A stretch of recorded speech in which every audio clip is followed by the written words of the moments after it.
Thank you, Jesus. Thank you, Jesus. So many things are happening here. Open your mouth and decree it. Yes.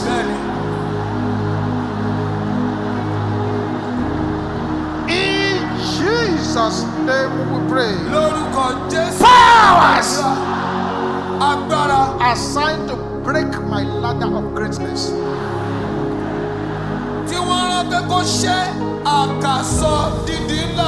Can you say it again? Fall down and die in the name of Jesus.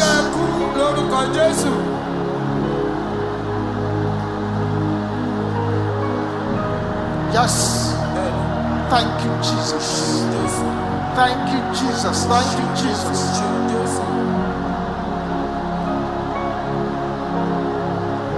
In Jesus' name we pray. Where is the Lord God of Elijah? Go to the source of my battles and kill it. Can I hear the sister shouting this?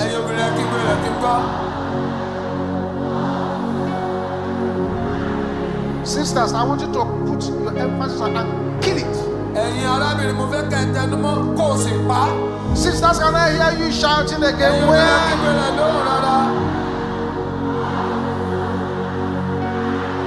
Shout it louder, sisters. Aha. Let the brothers roar like thunder.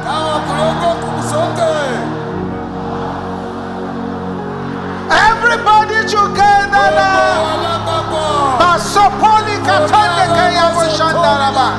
In the name of Jesus.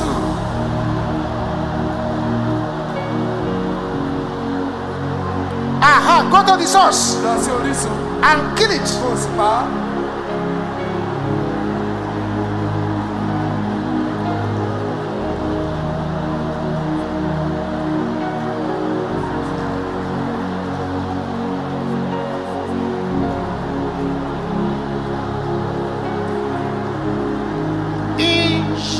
Jesus' name we pray. With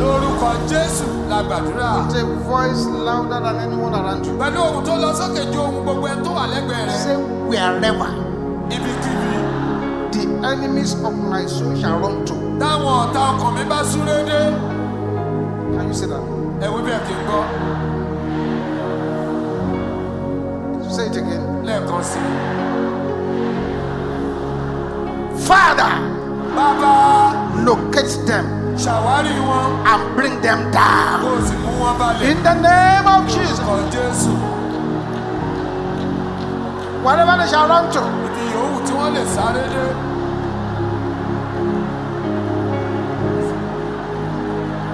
Jesus.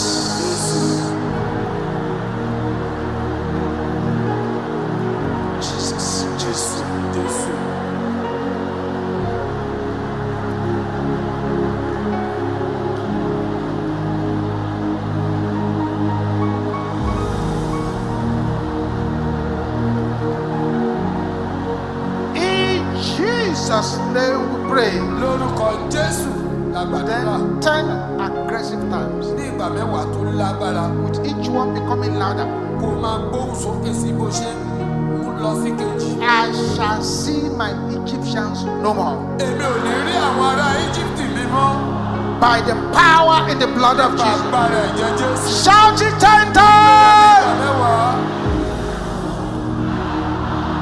Number 2.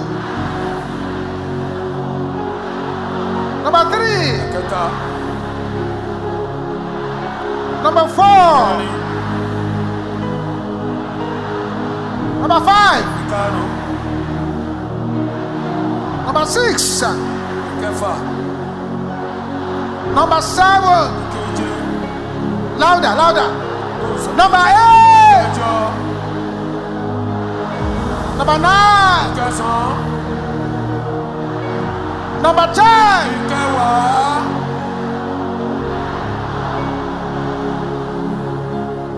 Thank you, Jesus. Thank you, Jesus. Yes.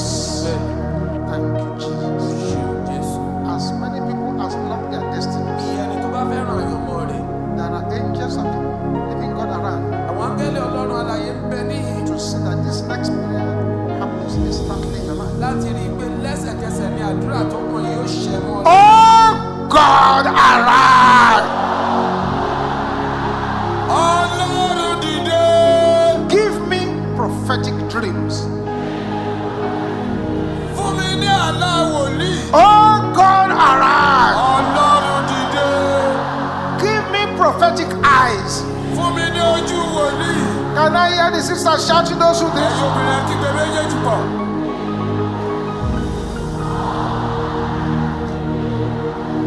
Brothers, can I hear you shouting the same thing?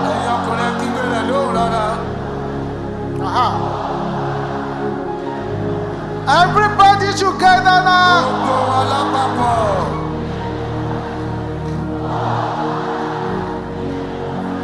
Open your mouth and decree it in the name of Jesus.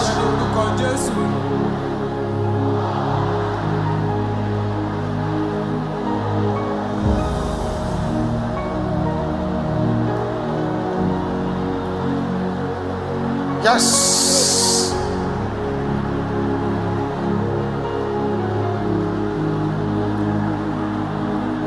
Thank you, Jesus.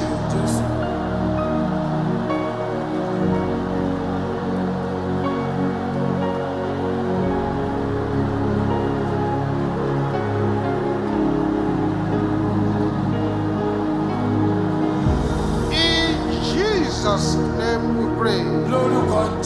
I have three strange words for somebody who has prayed this prayer.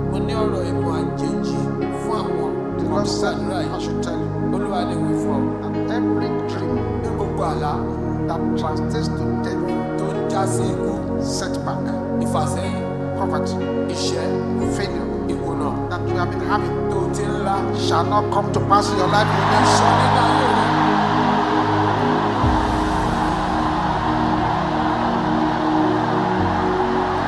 Shall not come to pass in your life.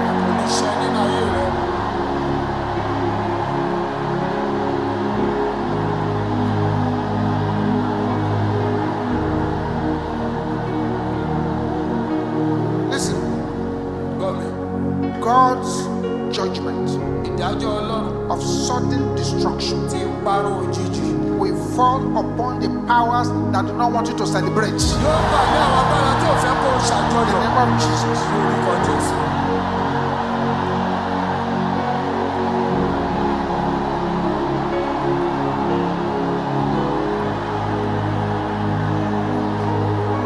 Amen. Amen.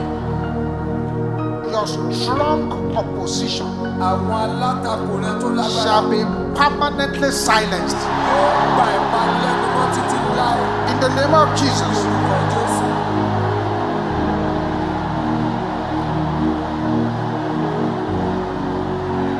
Thank you, Jesus. Thank you for watching our entire video today. If you feel you can bless someone, please join us and spread the gospel by sharing this video on your social media. Come be a part of the MFM International Headquarters social media family. Like and subscribe now.